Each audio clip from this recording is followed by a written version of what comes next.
Menteng.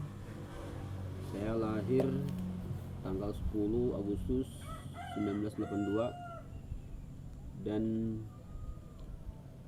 saya sebagai kepala dusun di Desa Tanjolaya. Kebetulan dusun saya di dusun 3 Cigadog. Menurut informasi dari rekan saya bahwasanya di desa kami ini, Desa Tanjolaya, Kecamatan Cicurug, Kabupaten Sukabumi, terdapat lebih kurang 80 hektar are lahan pertanian. Yang notabene di dusun satu aja, dusun saya di sini didominasi oleh pemilik bukan orang pribumi. Nah, pemilik tanah itu sudah, ini yang kita tempat sini ada miliknya orang Jakarta. Ada istilah petani kan ya, ada juga buruh tani. Nah, di kita yang pemahaman saya yang mulai petani dengan buruh tani itu perbedaannya, kalau petani biasanya itu dia ada yang lahannya sendiri atau punya modal dengan kontraknya, atau memang ada hak garap umumnya, ada tanah pembebasan, dia garap dengan modal sendiri dengan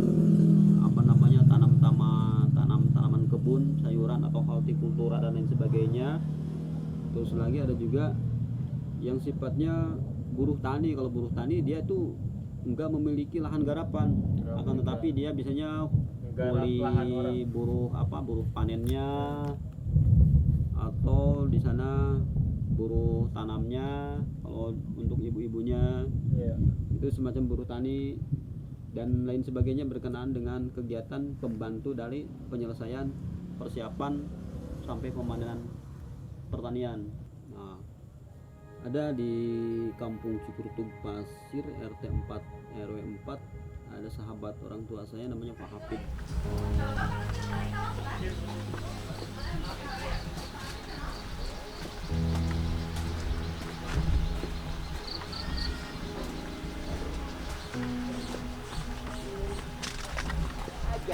Ajarnya sebelum dengan sini. Belum mana.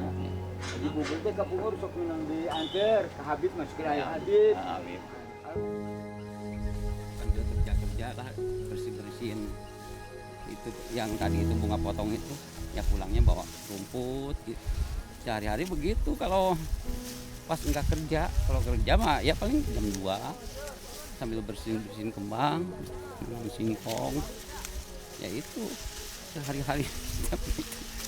Jadi kalau nggak ada kegiatan lain begitu.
Perkenalkan, Bapak saya nama Bapak Hafid.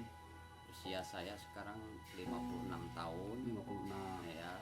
Profesi saya kan sekarang buruh tani sama petani gitu.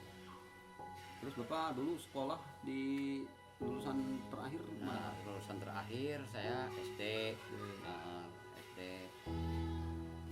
Sekarang udah keluarga. Mulai keluarga itu kan usia 28 tahun. Dulu orang tua itu profesi petani.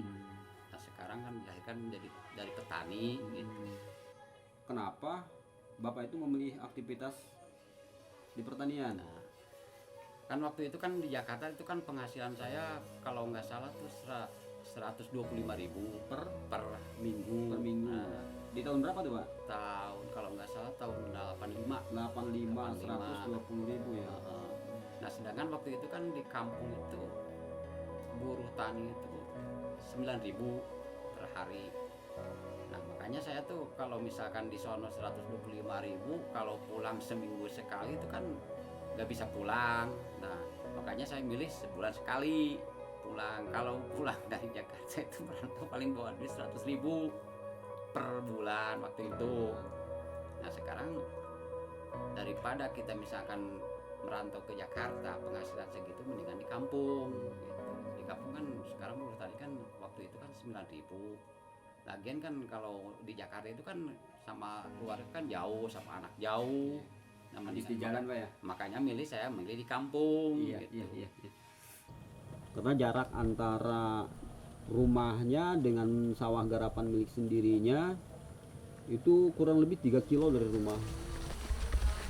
Tiap hari sore pulang, kalau kadang-kadang kalau misalkan anak ada di rumah dijemput pakai motor, kalau enggak mah jalan tiap hari 25 tahun.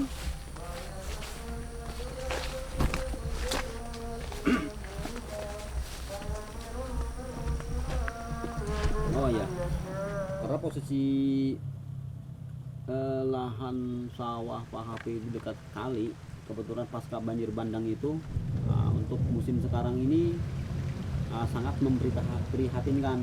Nah, terhambat untuk bisa digarap karena banyaknya material-material yang sifatnya pasir dan batu serta yang lainnya yang harus dibersihkan dan harus direhabilitasi dulu lah. Itu memerlukan biaya dan waktu yang memang sangat inilah tidak sedikit. Saya tuh udah sebetulnya udah bosan lah di pertanian gitu. Kalau cara begini mah gitulah.